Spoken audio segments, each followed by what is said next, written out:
Haa akkam nagaa waltanii daawwattoota koof kabajamtoota koo bakkuma jirtanitti nagaa keessa jiraadha. Hadha seenaa gara nama nyaatuu fi nama dhukkubsuu hiitan qabadhe isinii dhufe. Innis maal seetan obboleewwan kiyya. Rabbiin isin haa eeguu bakkuma jirtanitti of eeggannoo godha. Obboleettiin teenya tokko haala nama gaddisiisuun waa himatti. Wanti isin himattu ilma madaamiitii yaafan ulfaayee jetti. Dhugaa rabbiitti hedduu nama gaddisiisas hedduu nama dhukkubsas. Ijoolleen keenya of eeggannoo sirriitti bakka jirtanitti rabbi isin haa taasisu of eeggannoo godhaa isiniin jechuun barbaada. Mucattiin tun akka jettutti obboleettiin keenya kun akka jettu gaafa duraa gaafa duraa dirqamaan gudeedetti haga tokko ofirraa ittisuuf yaale naan milkoofne ittuma dhiisee jetti.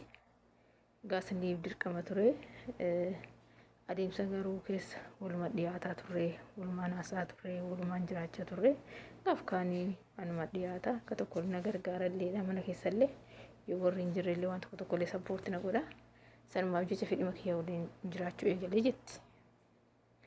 Gaafa duraa dirqama ture achas fedhima kiyyaan waliin jiraachuu eegalee waliin deemuu eegaleetti.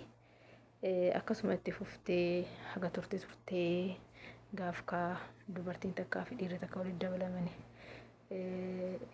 ilmi namaati of eeggannoon goone garaa mucattiin taa'e garaa yoo taa'uun haga dhufte siin dhugaa sila akka odoo biyyarraa fiddee dhufte jiraatte dafee mul'ata hin mul'annee turteerti waggaa 2 fixxeerti maali jedhanii na gaafatteetti akkasiin jettutti madaamiin kee na gaafatteetti. Na gaafattee natti himetti hedduu maraatti jettu hedduu akka malee taate jetti. Akkanatti isin galchinu daa'ima keenya nu deetta daa'ima keenya akka nu deette taateen karaa fuula biyya keetii safartaa naan jedhanii amma sarraatanyaa biraallee fidatanii sarraatanyaa biraatitu hojjeta ani taa'eeraa. Ani akkuma horaati taa'eeraa nyaadhaan dhugaa homaan dalagu haga deessuu fi deesseetteenna kallattii maan daa'ima keenya lafa keettee karaa fuula biyya keetii deemta jedhanii jetti. Obboleewwan keenya wanti kun biyya namaa keessatti baay'ee mudataadha.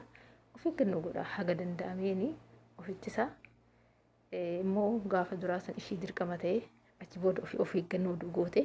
Kun hin jiru jechuudha. Of eeggannaan gootee fedhii isheetii faana jiraatte haadha kinuu salphina kanaaf saaxilamtee amma dhala ofii dhaltee ji'a 9 gara baadhattee biyya baatee galtee galuu deemarti.